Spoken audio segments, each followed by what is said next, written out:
찬송가 357장으로 찬송하겠습니다. 357장 찬송입니다.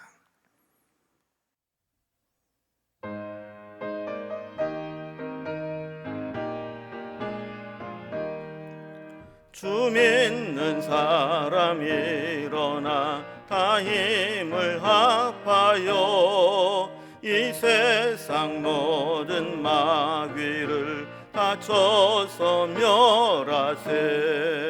저 앞에 오는 적군을 다 싸워 이겨라. 주 예수 믿는 힘으로 온 세상 이기네. 믿음이 이기네. 믿음이 이기네. 주 예수를 믿음이 온 세상 이기네. 온 인류 마귀 괴율로 큰 죄에 빠지니 진리로 띠를 띠고서 늘 기도 드리세. 참 믿고 의지하면서 겁 없이 나갈 때 주 예수 믿는 힘으로 온 세상 이기네. 믿음이 이기네. 믿음이 이기네. 주 예수를 믿음이 온 세상 이기네. 끝까지 이긴 자에게 흰 옷을 입히고 또 영생복을 주시니 참 기쁜 일일세. 이 어두운 세상 지나서 저 천성 가도록 주 예수 믿는 힘으로 온 세상 이기네. 믿음이 이기네. 믿음이 이기네. 주 예수를 믿음이 온 세상 이기네. 오늘 함께 나눌 하나님 말씀은 여호수아서 10장 29절에서 43절까지 말씀입니다. 여호수아 10장 29절에서 43절까지 말씀을 제가 봉독하겠습니다. 여호수아가 온 이스라엘과 더불어 막게다에서 림나로 나아가서 림나와 싸우매 여호와께서도 그 성읍과 그 왕을 이스라엘 손에 붙이신지라. 칼날로 그 성읍과 그 중에 모든 사람을 쳐서 멸하여 한 사람도 남기지 아니하였으니 그 왕에게 행한 것이 여리고 왕에게 행한 것과 같았더라. 여호수아가 또 온 이스라엘과 더불어 림나에서 라기스로 나아가서 대진하고 싸우더니 여호와께서 라기스를 이스라엘의 손에 넘겨주신지라. 이튿날에 그 성읍을 점령하고 칼날로 그것과 그 안에 모든 사람을 쳐서 멸하였으니 림나에 행한 것과 같았더라. 그때 게셀 왕 호람이 라기스를 도우려고 올라오므로 여호수아가 그와 그의 백성을 쳐서 한 사람도 남기지 아니하였더라. 여호수아가 온 이스라엘과 더불어 라기스에서 에그론으로 나아가서 대진하고 싸워 그날에 그 성읍을 취하고 칼날로 그것을 쳐서 그 중에 있는 모든 사람을 당일에 진멸하여 바쳤으니 라기스 행한 것과 같았더라. 여호수아가 또 온 이스라엘과 더불어 에글론에서 헤브론으로 올라가서 싸워 그 성읍들을 점령하고 그것과 그 왕과 그 속한 성읍들과 그 중에 모든 사람을 칼날로 쳐서 하나도 남기지 아니하였으니 그 성읍들과 그 중에 모든 사람을 진멸하여 바친 것이 에그론에 행한 것과 같았더라. 여호수아가 온 이스라엘과 더불어 돌아와서 드빌에 이르러 싸워 그 성읍과 그 왕과 그 속한 성읍들을 점령하고 칼날로 그 성읍을 쳐서 그 안에 모든 사람을 진멸하고 바치고 하나도 남기지 아니하였으니 드빌과 그 왕에게 행한 것이 헤브론에서 행한 것과 같았으며 림나와 그 왕에게 행한 것과 같았더라. 이와 같이 여호수아가 그 온 땅 곧 산지와 네겝과 평지와 경사지와 그 모든 왕을 쳐서 하나도 남기지 아니하고 호흡이 있는 모든 자는 다 진멸하여 바쳤으니 이스라엘의 하나님 여호와께서 명령하신 것과 같았더라. 여호수아가 또 가데스 바네아에서 가사까지와 온 고센 땅을 기브온에 이르기까지 치매 이스라엘의 하나님 여호와께서 이스라엘을 위하여 싸우셨으므로 여호수아가 이 모든 왕들과 그들의 땅을 단번에 빼앗으니라. 여호수아가 온 이스라엘과 더불어 길갈 진영으로 돌아왔더라. 아멘. 이제 여호수아를 중심으로 한 이스라엘 백성들은 가나안이 중부 지역을 점령하고 이제 남부 지역으로 점령 전쟁을 시작했습니다. 예루살렘을 중심으로 한 다섯 부족과 전투에 승리하게 하신 하나님의 기세를 모아서 남쪽의 나머지 부분들로 계속 진군해서 정복을 하게 됩니다. 그래서 오늘 본문을 보면 림나, 라기스, 게셀, 에그론, 헤브론, 드빌로 이어지는 이 남부 지역을 차례로 점령하게 됩니다. 오늘 본문을 보면 하나님께서 함께 하실 때 이스라엘 백성들이 거침없는 승리를 거두는 것을 보게 됩니다. 한 번도 주저함이 없이 계속해서 승리를 이어가며 점령해 나가게 됩니다. 승리의 원인은 저들이 철저하게 매번 똑같이 하나님 말씀에 철저하게 순종하고 하나님이 명하신 대로 그 모든 것들을 하나님께 바치는 일들을 행했기 때문이라고 성경은 기록하고 있습니다.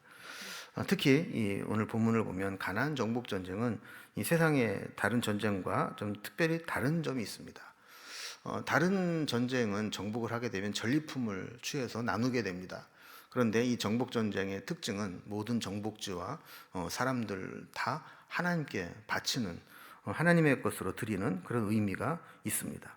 그래서 하나님은 오늘 이 본문을 통해서 우리에게 이렇게 하나님께서 우리에게 주시는 승리는 우리가 그 승리에 도취하고 우리 즐기는 것이 아니라 하나님께 우리의 모든 것들을 바치는 그런 의미가 있다라는 것을 우리에게 보여주고 있습니다. 이제 가나안 남부 정복 전쟁이 마무리되는 그런 장면을 통해서 우리에게 주신 은혜를 살펴봅니다. 오늘 본문을 단락별로 구분해 보면 먼저 29절에 39절까지는 이제 아모리 다섯 족속과 이기고 난 이후에 계속 이어지는 림나, 라기스, 게셀, 에글론, 헤브론, 드빌로 이어지는 남부 지역을 차례로 점령하는 과정이 기록되어 있습니다. 그리고 40절에 42절까지는 이 전쟁에 대한 평가를 내리고 있습니다. 그리고 43절에 보면 그들이 이 남부 정복 전쟁을 마치고 난 이후에는 다시 길갈이라는 곳으로 돌아왔다 하는 내용이 기록되어 있습니다. 첫 번째 단락입니다. 가나안 남부 지역의 정복 전쟁이 어떻게 이어지고 있는지 계속 살펴보게 됩니다. 지난 시간에 살펴본 대로 가나안에서 가장 강력한 부족들이었던 아모리 다섯 족속들을 처형하고 그 지역을 점령하게 된 이스라엘 백성들은 여세를 몰아서 이제 더 남쪽으로 이 남부 지역에 하나님 허락하신 데까지 정복 전쟁에 들어가게 됩니다. 크고 강한 성읍의 군인들을 거의 섬멸한 상태이기 때문에 나머지 성읍들을 점령하는 것은 그렇게 어렵지 않았을 겁니다. 성경에는 금방금방 어떻게 점령한 것처럼 보이지만 이 성경학자들은 이 남부의 모든 성읍들을 점령하는 데에도 아마 수개월에서 1년 이상 시간이 걸렸을 것으로 보고 있습니다. 그러나 이 나머지 정복 전쟁을 쭉 보면 이 나머지 정복 전쟁에서 하나님이 그들을 도우셔서 큰 어려움이 없이 장애물 없이 승승장구하면서 쉽게 점령해 냈던 것들을 보게 됩니다. 29절에 보면 마지막 전투가 있었던 이 막게다에서 림나라는 곳으로 올라가 싸우게 됩니다. 30절에 보면 림나에서도 하나님이 그들을 이스라엘 손에 붙이셔서 이스라엘이 이기게 하십니다. 저들은 하나님 말씀대로 모든 사람을 쳐서 멸하고 또 한 사람 남기지 않고 하나님께 다 바치게 됩니다. 전에 했던 것과 같이 그렇게 행했다고 기록을 합니다. 31절에 보면 이제 림나에서 라기스로 올라가서 그들과 대진하고 싸웠다 그럽니다. 32절에 보면 하나님이 라기스도 이스라엘에게 넘겨주셔서 그 모든 성읍들을 점령하고 모든 사람을 쳐서 멸하는데 림나에 행했던 것과 같이 동일한 방식으로 그렇게 했다라고 이야기를 합니다. 모두 하나님께 드렸다는 겁니다. 32절에 보면 그 이튿날 그 성읍을 점령했다라고 한 것으로 보아서 이 라기스는 이게 쉽게 점령할 수 없었던 것 같습니다. 하루에 점령하지 못하고 다음 날까지 점령할 정도로 강한 요새로 되어 있었고 다음 날까지 치열한 전투를 이제 벌였던 것을 보게 되죠. 33절에 보면 게세랑 호람이 라기스를 도우러 올라왔다가 여호수아에게 전멸당하는 것을 보게 됩니다. 34절에 보면 또 라기스에서 에글론으로 나아가서 대전하여 싸우게 된다고 기록을 합니다. 35절에 보면 에글론도 그 성읍들을 취하고 모든 사람을 당일에 진멸하여 하나님께 바쳤고 이것은 전에 라기스에 행한 것과 같았다라고 반복해서 설명을 하고 있습니다. 36절에 보면 여호수아가 또 에글론에서 헤브론으로 나아가서 헤브론에 올라가서 싸우게 됩니다. 37절에 보면 그 헤브론도 점령하고 모든 사람을 칼로 쳐서 남기지 않고 진멸하여 하나님께 바치게 되었다라고 이야기를 합니다. 38절에 보면 여호수아가 이제 헤브론에서 드빌이라는 곳으로 올라오게 됩니다. 드빌에서 싸우게 되는데 드빌의 옛 이름은 기랴세벨입니다. 기랴세벨은 책의 성읍이라는 뜻으로 가나안 남부에서 고대 문화의 중심지면서 매우 견고한 성읍이었습니다. 그러나 39절에 보면 그 드빌도 점령하고 모든 사람들을 다 진멸해서 하나님께 하나도 남김없이 바치게 되었다라고 기록을 하고 있습니다. 지도를 보면서 이 남부 지방 점령하는 내용들을 살펴보겠습니다.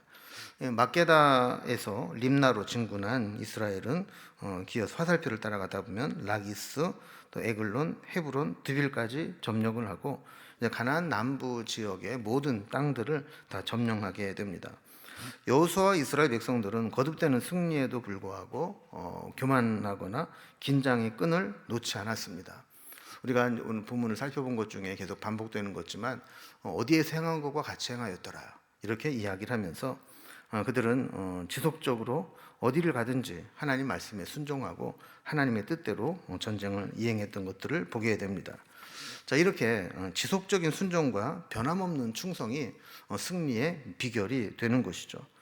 우리도 한 번의 승리에 만족하지 않고 계속해서 승리를 얻으려면 변함없이 충성스럽게 순종하는 모습을 가져야 될 것입니다. 하나님은 하나님 백성들에게 승리를 주십니다. 하나님은 우리가 세상을 이기게 하십니다. 세상을 이기는 힘은 물리적인 힘이 아닙니다. 우리의 믿음과 순종에 있습니다. 하나님 말씀에 순종하는 것이 거룩한 습관이 되고 믿음과 순종이 누적되게 될 때 그것은 우리에게 귀한 경험으로 쌓이게 되고 결국 그 믿음의 경험들이 이기게 하는 것이죠.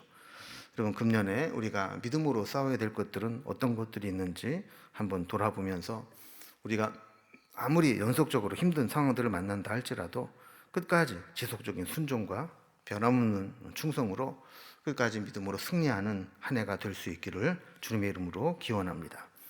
이제 두 번째 단락을 보면 이렇게 모든 남부 지역의 정복 전쟁을 마치고 이 전쟁에 대한 평가를 하는 것을 보게 됩니다. 기브온과 예루살렘 비롯한 다섯 연합군과 또 막게다, 림나, 라기스, 에글론, 헤브론, 드빌에 이르기까지 가나안 남부의 모든 정복 전쟁을 승리하게 됩니다. 40절에 보면 그들이 정복한 땅이 남부 가나안 산지와 네겝 사막 평지와 또 경사지와 또 모든 왕을 쳐서 하나도 남김없이 그들을 점령하게 되어서 이제 그들은 바야흐로 가나안 중부 지역과 남부 지역까지, 그래서 가나안 땅의 거의 절반을 차지하게 됩니다. 41절에 보면 이 땅은 가데스 바네아에서 가사까지와 온 고센 땅에서 기브온에 이르는 땅이다, 이렇게 경계를 정하고 있습니다. 42절에 보면 이 정복 전쟁의 결론이 나옵니다. 이스라엘의 하나님 여호와께서 이스라엘을 위하여 싸우셨으므로 여호수아가 이 모든 왕과 그들의 땅을 단번에 빼앗으니라, 이렇게 기록하고 있습니다. 이게 중요한 의미들이 몇 가지 있습니다. 하나님께서 이스라엘을 위해서 싸워주셨다 하는 것이 중요한 것이죠. 비록 여호수아의 지휘 아래 단 한 번의 출정으로 가나안 남부 지역을 정복하긴 하였지만 그것은 여호수아의 능력이나 이스라엘의 군사력 때문이 아니었습니다. 하나님이 그들을 위해 싸워 주셨기 때문에 가능했던 것이죠. 그래서 여호수아는 하나님의 도우심과 하나님의 능력으로 단번에 이 남부 지역을 다 점령할 수 있었던 것입니다. 우리도 이렇게 하나님의 편에 서서 하나님을 위해 살아가게 된다면 하나님도 우리를 위해 싸워 주실 것입니다. 하나님이 우리를 위해 싸워 주시면 우리의 모든 삶이 형통하게 되는 것이죠. 이제 가나안 남부 전쟁을 통해서 이렇게 하나님이 그들을 위해 싸워 주셨고 함께 하실 때 연전연승의 축복을 누리게 되었다 하는 것으로 마무리가 됩니다. 이제 마지막 세 번째 단락을 보면 이제 길갈로 다시 돌아온 여호수아와 군대에 대한 이야기가 마지막 43절에 나오게 됩니다. 저들은 남부 정복 전쟁을 다 마친 후에 43절에 있는 말씀과 같이 다시 길갈 진영으로 돌아와서 하나님의 명령을 기다리며 재충전의 시간을 갖게 됩니다. 여호수아서를 우리가 깊이 묵상을 하면서 오신 분들은 느꼈겠지만 이 가나안 정복 전쟁의 베이스 캠프는 길갈이었습니다. 길갈을 중심으로 중부 정복 전쟁을 마치고 다시 길갈로 돌아왔다가 마치고 나면 다시 남부 정복 전쟁을 마치고 다시 길갈로 돌아오게 됩니다. 영적 전쟁은 단순히 군사력과 무력으로만 싸우는 것은 아닙니다. 하나님의 은혜로 싸우는 것입니다. 은혜가 식으면 영적 전쟁은 패하게 됩니다. 우리도 마찬가지입니다. 이 세상을 살아갈 때 은혜가 식으면 인생의 영적 전쟁은 패하게 되는 것입니다. 그래서 우리에게도 꼭 필요한 것이 열심히 사는 것도 중요하지만 영적인 길갈이 우리에게도 있어야 한다는 겁니다. 세상에서 치열하게 살다가도 돌아와서 하나님의 명령을 기다리고 영적으로 재충전받는 것이 있어야 된다는 것이죠. 그리고 우리는 이 길갈에 있으면서 우리가 지금 하나님 명령대로 하나님 말씀대로 잘 살아가고 있는지를 점검하는 시간이 필요한 겁니다.